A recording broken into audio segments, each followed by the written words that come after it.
Hello everyone, welcome back to our channel. Today's topic is the deep cervical fascia or the fascia coli. So we are doing the head and neck classes. In the head and neck classes we have completed the extraocular muscles in the last class. So now we will start with the topics in the neck. So first topic is the deep cervical fascia. So those who have not subscribed to the channel, please do subscribe now so that you will receive the continuation of the head and neck classes and also the embryology, histology. In our YouTube channel, we have introduced new playlist, Important Anatomy in 50 videos. You just go through the 50 videos that will be able to cover 60 to 70% of the anatomy questions for the exam. So subscribe now, keep watching the videos. Now we will move on to the topic fascia coli. Column, C-O-L-L-U-M, column means neck. From that word, this fascia coli is derived. The deep cervical fascia invests the muscles of the neck. So it covers all the muscles of the neck, fills up the interval between muscles, vessels and cervical viscera. So that is how this deep cervical fascia we will be able to define. It is described to possess three layers from outside inwards. Investing layer is the outermost, pretracheal, prevertebral. Prevertebral is the innermost. First we will start with the investing layer. It lies under cover of the muscle platysma. So the platysma muscle, deep to the platysma muscle, this layer is present. Behind, it is attached with the ligamentum nuchae and seventh cervical spine. In front, if you continue to trace this fascia, continues with the similar fascia of the opposite side across the midline so that it is attached to the hyoid bone. So this is the diagrammatic schematic deep cervical fascia. In this you try to see the upper attachment and then the lower attachment. Upper attachment, that is the external from behind, external occipital protuberance, mastoid process, external acoustic meatus, zygomatic arch and the lower border of the mandible. So this deep cervical fascia extends up to the parotid region. Below, it is attached to the scapula and the clavicle. Behind, ligamentum nuchae. In front, hyoid bone. So then just now we have seen in the picture, behind external occipital protuberance, mastoid process and mastoid part of the temporal bone, cartilaginous part of the external acoustic meatus, lower margin of the zygomatic arch, lower border of the body of the mandible extending from the angle of mandible to the symphysis mentae. So that is the attachment of the deep cervical fascia from behind forwards. Below, from behind forwards, spine and acromial process of scapula, upper surface of the clavicle, suprasternal notch of the manubrium sterni. Forward, horizontal extend. So we are going to now trace this. We have seen the attachments of the investing layer. We are now going to trace this investing layer starting from ligamentum nuchae. So this is the horizontal tracing. From ligamentum nuchae, what is the first muscle near the ligamentum nuchae is the trapezius. So it splits to enclose the trapezius. Then after trapezius, the triangle is posterior triangle. So it forms the roof of the posterior triangle. Again, after posterior triangle, at the posterior border of sternomastoid, the fascia splits again to enclose the sternocleidomastoid. Then comes the anterior triangle. It forms the roof of the anterior triangle. So it splits to enclose two muscles. It splits to form the roof of two triangles. So if you trace the horizontal extent starting from behind.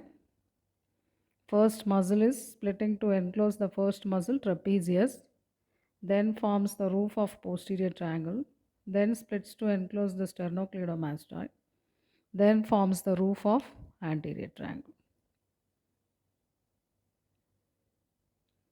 Traced above vertical layer, this is vertical tracing.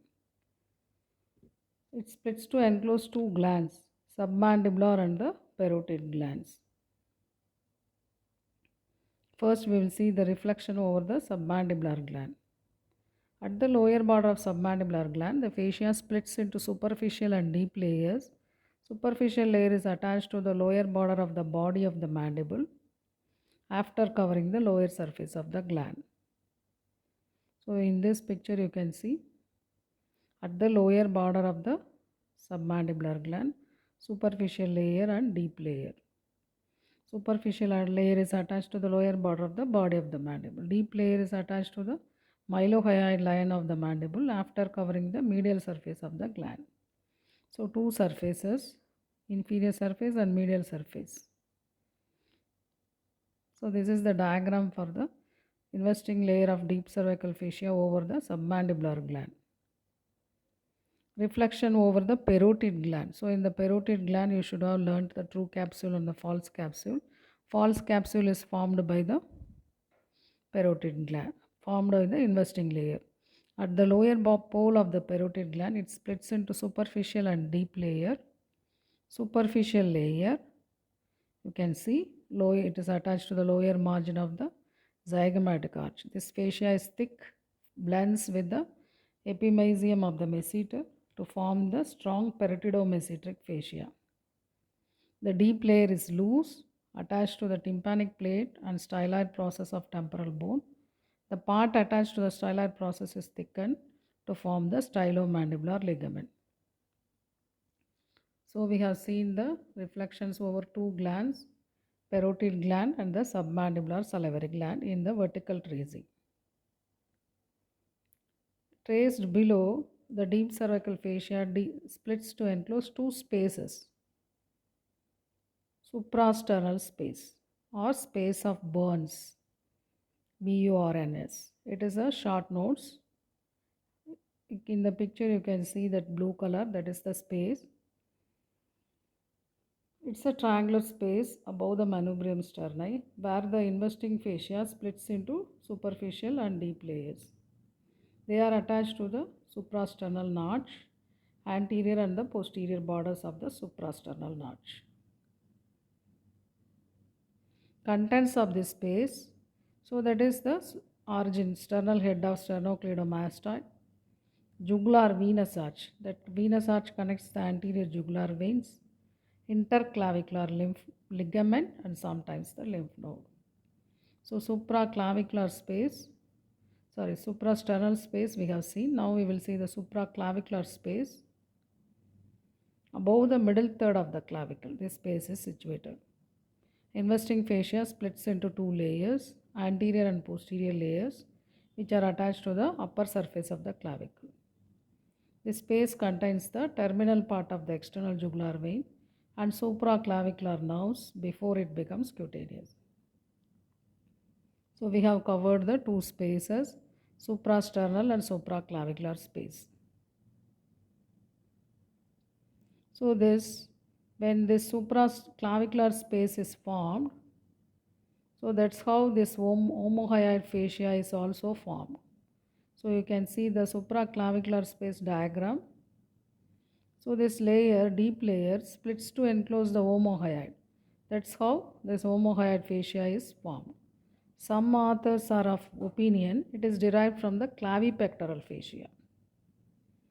So these are the two views of the formation of omohyoid fascia, and this is the diagram for the supraclavicular space.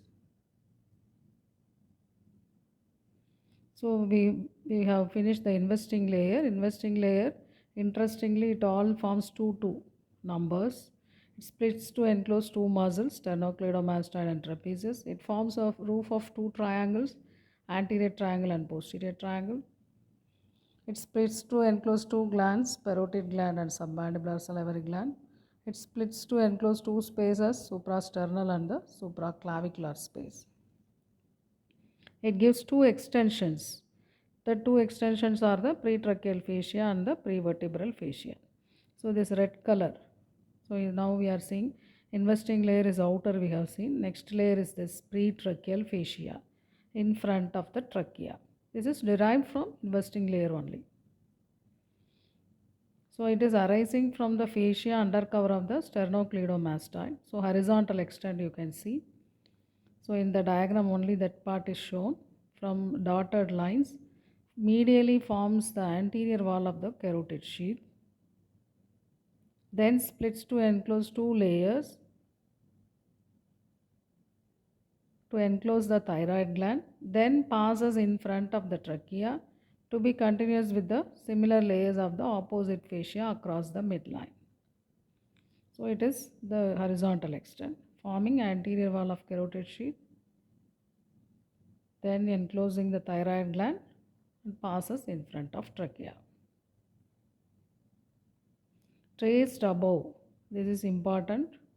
The pretracheal fascia, if you trace it above, particularly attached to the hyoid bone in the midline and to the oblique line of thyroid cartilage on each side. Traced below, the fascia enters the thorax in front of trachea and blends with the apex of the fibrous pericardium. At the thoracic inlet, it is also continuous with the suprapleural membrane or the Simpson's fascia.